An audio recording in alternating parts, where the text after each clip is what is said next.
Assalamualaikum warahmatullahi wabarakatuh. Perkenalkan, nama saya Norma Ramli. Dan bagi yang tidak mengenal saya merupakan mahasiswi Institut Agama Islam Negeri Kendari, Fakultas Ekonomi dan Bisnis Islam, Program Studi Ekonomi Syariah. Sekarang saya semester 2 dan insya Allah akan naik semester 3. Salah satu ajaran Islam yang mengatur kehidupan manusia adalah aspek ekonomi atau muamalah. Ajaran Islam tentang ekonomi cukup banyak. Ini menunjukkan bahwa perhatian Islam dalam masalah perekonomian sangat besar. Ayat terpanjang dalam Al-Quran itu berisikan tentang masalah perekonomian, bukan masalah ibadah, mahdah, atau akidah. Ayat yang terpanjang itu adalah ayat 282 surah Al-Baqarah yang menurut Ibnu Arabi, ayat ini mengandung 52 hukum atau masalah ekonomi. Sejak zaman Rasulullah SAW, semua bentuk perdagangan yang tidak pasti telah dilarang, berkaitan dengan jumlah yang tidak ditentukan secara khusus atau atas barang-barang yang akan ditukarkan atau dikirimkan. Bahkan disempurnakan pada zaman kejayaan Islam, Bani Umayyah dan Bani Abbasiyah. Dalam video ini saya akan membahas tentang 3 contoh apa yang baik dan apa yang buruk atau apa yang dilarang dan diperbolehkan dalam ekonomi Islam. Mengapa saya hanya bahas 3 contoh saja? Karena ada banyak sekali contoh hal yang dilarang dan diperbolehkan dalam ekonomi Islam dan akan memakan waktu yang sangat banyak. Jadi saya membahas beberapa saja untuk kita ketahui bersama dan kalian bisa mencari materi-materi ini di Google ataupun di internet supaya kalian bisa tahu banyak hal tentang ekonomi Islam. Nah, yang pertama yang akan saya bahas tentang 3 contoh buruk atau yang dilarang dalam ekonomi Islam. Disimak baik-baik ya. Check it out. Subri, Bang Ji, ada apaan ya? Pura-pura lupa segala. Apa perlu aku posting catatannya di sosmed? Walah, hutangku ya bang. Maaf. Udah, cepetan bayar. Gak usah basa-basi lagi. Iya, nih 100.000. Makasih ya bang, udah minjemin. Lah, balikin uangnya kok pas gini? Kan emang kemarin aku hutang 100.000 bang. Ya tahu, tapi nggak ada yang gratis di dunia ini. Harus dilebihin dong. Lebih? Jadi berapa dong bang? Hitung aja sendiri. Perharinya bunganya 2.000. Jadi seminggu berapa? 14.000 bang. Itu kalau tepat waktu bayarnya. Kalau telat beda lagi. Maksudnya bang, telat per hari tambah 5.000. Nah, kamu udah telat berapa hari? 2 hari bang. Jadi total hutang tambah bunga harian tambah telat bayar sama dengan berapa? 124.000 bang. Pintar. Makasih bang, makasih. Saya nggak muji. Ayo cepetan bayar kurangnya. Iya ini. Nah, dalam ilustrasi tadi bisa disimpulkan bahwasannya riba adalah istilah yang berasal dari bahasa Arab yang berarti kelebihan atau tambahan. Namun dalam konteks syariah Islam, arti riba adalah mengerucut pada kelebihan dari pokok utang. Kelebihan dari pokok utang inilah yang membedakan riba dengan transaksi jual beli yang dikenal dengan ribun atau laba. Dalam Islam, memungut riba atau mendapatkan keuntungan berupa riba dipinjam adalah haram. Ini dipertegas dalam Al-Quran surah Al-Baqarah ayat 275. Padahal Allah telah menghalalkan jual beli dan mengharamkan riba. Pandangan ini juga mendorong beratnya perbankan syariah yang konsep keuntungan bagi penabung didapat dari sistem bagi hasil, bukan dengan bunga seperti pada bank konvensional. Karena menurut berbagai pendapat termasuk Majelis Ulama Indonesia, bunga bank termasuk ke dalam riba. Nah, adapun jenis-jenis riba, secara garis besar riba dikelompokkan menjadi 2, yaitu riba utang piutang dan riba jual beli. Riba utang piutang terbagi menjadi riba qardo dan riba jahiliyah. Dan sedangkan riba jual beli terbagi atas riba fadl dan riba nasiah. Nah, yang kedua itu gharar. Gharar adalah istilah dalam kajian hukum Islam yang berarti keraguan, tipuan, atau tindakan yang bertujuan untuk merugikan orang lain. Gharar dapat berupa suatu akad yang mengandung unsur penipuan karena tidak adanya kepastian baik mengenai ada atau tidaknya objek akad, besar kecilnya jumlah maupun kemampuan menyerahkan objek yang disebutkan di dalam akad tersebut. Menurut Imam An-Nawawi, gharar merupakan unsur akad yang dilarang dalam syariat Islam. Gharar dapat terjadi dalam 4 hal. Yang pertama itu kualitas, kedua kuantitas, ketiga harta, dan 4 waktu penyerahan. Apabila satu atau lebih faktor-faktor ini diubah dari pasti menjadi tidak pasti, maka terjadilah gharar meskipun pada awalnya terjadi kesepakatan secara sukarela. Namun kondisi ketidakjelasan tersebut tidak di kemudian hari akan membuat salah satu pihak, penjual ataupun pembeli, merasa terzolimi karena merasa tertipu. Nah, contoh dari jual beli gharar ini adalah ketika benda yang dijual belum tersedia. Misalnya nih, contoh membeli anak sapi di dalam kandungan ibunya atau sapinya, induk sapi. Kan kita nggak tahu anaknya dalam kandungan itu akan lahir atau tidak, maka itu dinamakan gharar, itu tidak boleh. Contoh lainnya itu menjual burung di angkasa, nggak mungkin juga ya. Sedangkan tidak jelas apakah penjual dapat menangkap atau tidak burung tersebut, maka itu tidak diperbolehkan.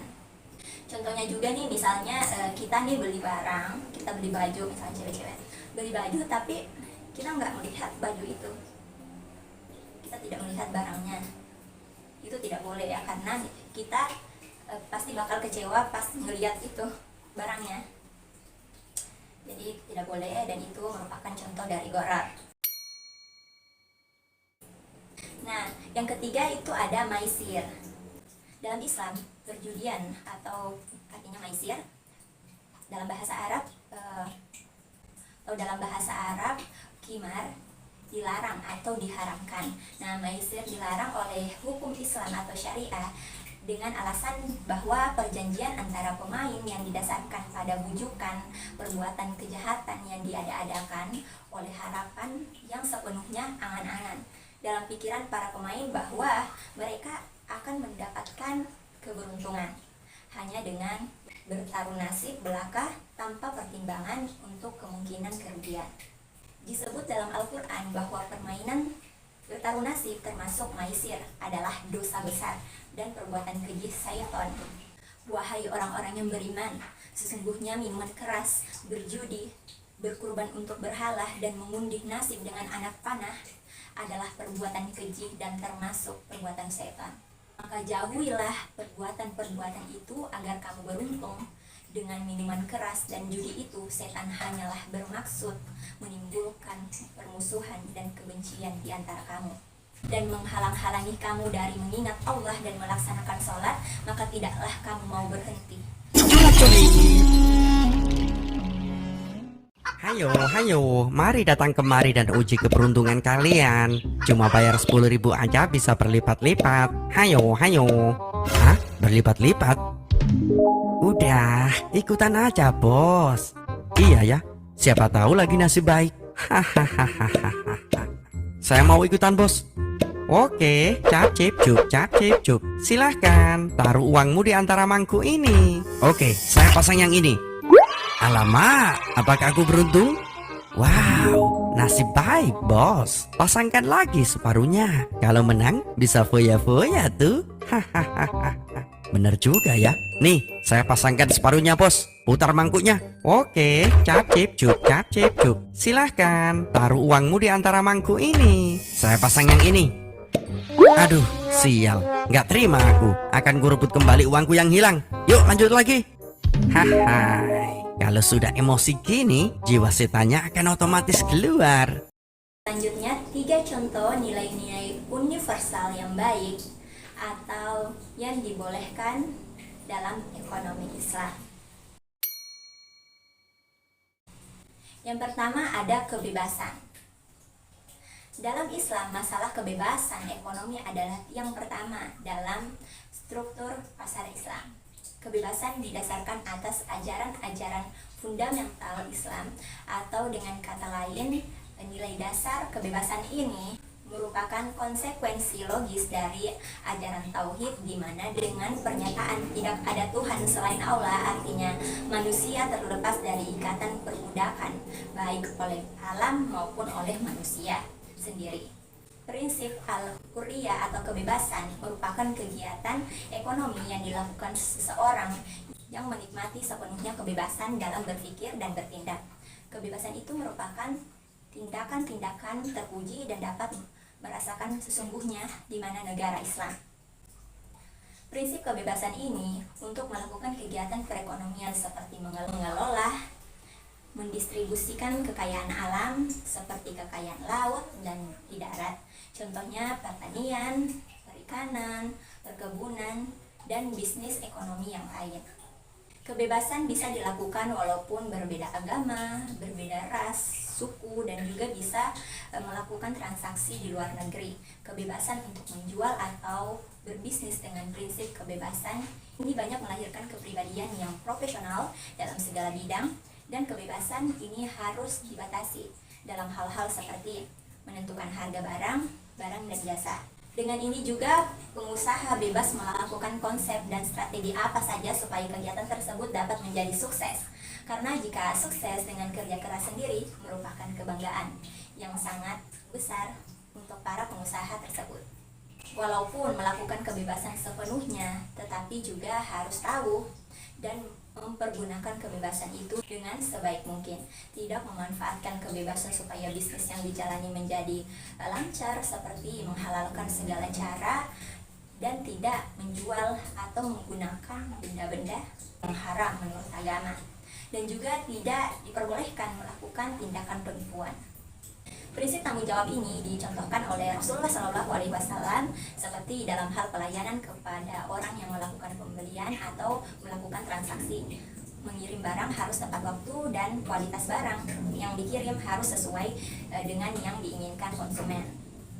Kita tidak boleh membuat konsumen kecewa atas pelayanan yang telah kita lakukan. Jika kita melakukan tanggung jawab yang besar, maka konsumen tersebut akan percaya dengan bisnis kita dan tidak akan membuat kecewa konsumen.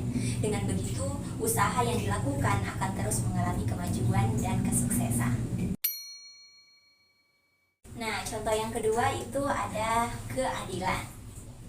Adil menurut Islam bukan berarti sama rata, melainkan suatu keadaan di mana setiap insan manusia memiliki hak yang sama untuk mendapatkan penghargaan, barang, jasa, atau perlakuan.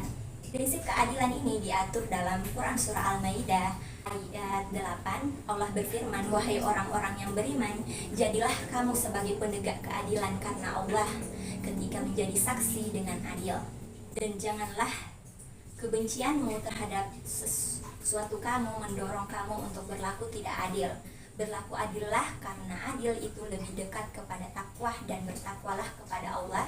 Sungguh Allah Maha teliti terhadap apa yang kamu kerjakan." Nah, keadilan dalam ekonomi syariah dicerminkan dengan anjuran Islam untuk seimbang dalam bekerja, berusaha, dan berdoa. Hasil yang diperoleh dan kegiatan ekonomi digunakan seperlunya saja.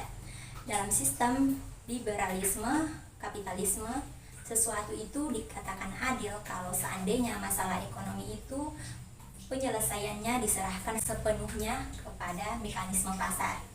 Ini artinya sebuah proses ekonomi dikatakan adil bila mana pemerintah tidak ikut campur tangan di dalamnya dan diserahkan sepenuhnya kepada mekanisme pasar yang ada.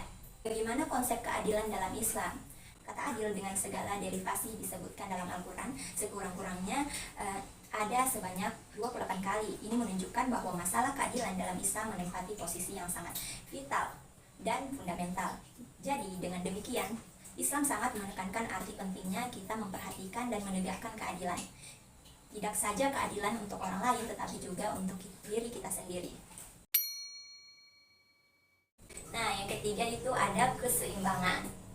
Keseimbangan merupakan nilai dasar yang mempengaruhi berbagai aspek tingkah laku ekonomi seorang muslim. Keseimbangan adalah tidak berat sebelah, baik itu usaha-usaha kita sebagai individu yang terkait dengan keduniaan dan keakhiratan, maupun yang berkaitan dengan kepentingan diri dan orang lain tentang hak dan kewajiban. Ajaran Islam mencakup tentang konsep ideal dalam aspek sosial, ekonomi, dan politik. Konsep ideal tersebut tercantum lengkap dalam hukum Islam disebut syariah. Aturan syariah memiliki jalan penyelesaian atas segala permasalahan kehidupan. Konsep utama ekonomi Islam adalah keseimbangan. Segala prinsip dan industri keuangan Islam memiliki tujuan memberi kesejahteraan kepada masyarakat. Nah, ada 3 kegiatan yang menjelaskan tentang keseimbangan, diantaranya itu yang pertama, keseimbangan antara kebutuhan jasmani dan rohani. Islam sangat mendorong umatnya untuk mengutamakan ibadah lebih dari segalanya. Bukan berarti muslim dilarang untuk melakukan kegiatan di luar itu. Aktivitas mencari nafkah harus seimbang dengan kegiatan ibadah. Muslim seharusnya tidak fokus pada bisnis sehingga melalaikan ibadah. Aturan Islam menetapkan aktivitas ekonomi sesuai dengan syariah, menentukan tekad syariah terhadap berbagai aspek kehidupan. Muslim wajib untuk menentukan tekad syariah terhadap berbagai aspek kehidupan. Alasan atas ketaatan muslim adalah pahala dan mencari rezeki di muka bumi. Setiap hukum syariah memiliki tujuan penciptaan untuk seluruh makhluk di dunia. Yang kedua, keseimbangan antara kebutuhan individu dan sosial. Ekonomi Islam berusaha mewujudkan keseimbangan antara kebutuhan individu dan kebutuhan sosial masyarakat. Seorang muslim diharap peduli dengan sesama manusia ketika melakukan aktivitas bekerja atau berbisnis. Keadilan sangat dijunjung dalam ekonomi syariah karena setiap manusia memiliki tanggung jawab sosial dengan memanfaatkan hasil bumi secara bijak. Beberapa ilmu ekonomi Islam berpendapat bahwa terdapat konsep keseimbangan antara permintaan dan penawaran. Mereka menilai perkembangan ekonomi konvensional hingga saat ini belum sampai pada tingkat keseimbangan tersebut. Nah, yang ketiga, keseimbangan dalam konsep transaksi murabahah. Berbagai konsep transaksi jual beli telah dirumuskan dalam ekonomi Islam. Salah satu transaksi yang boleh dilakukan oleh muslim adalah murabahah.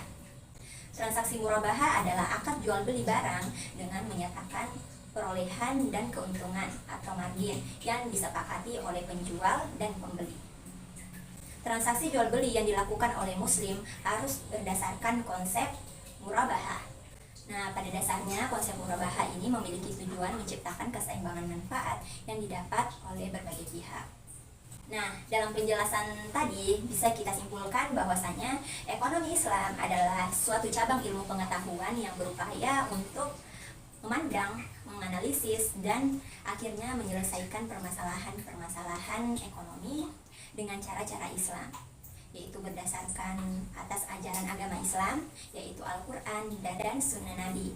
Islam adalah sistem yang lahir dari pemahaman bahwa Islam adalah agama yang universal dan setiap aspek baik individu, keluarga, sosial, budaya, politik, dan di bidang lainnya, baik secara langsung maupun tidak langsung, yang berhubungan dengan kehidupan manusia.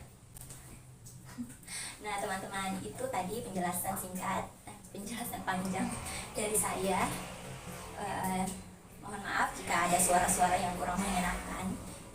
Dan sebelumnya saya ucapkan terima kasih bagi yang sudah menonton. Jangan lupa like and comment and subscribe channel YouTube ini. Dan terima kasih. Assalamualaikum warahmatullahi wabarakatuh.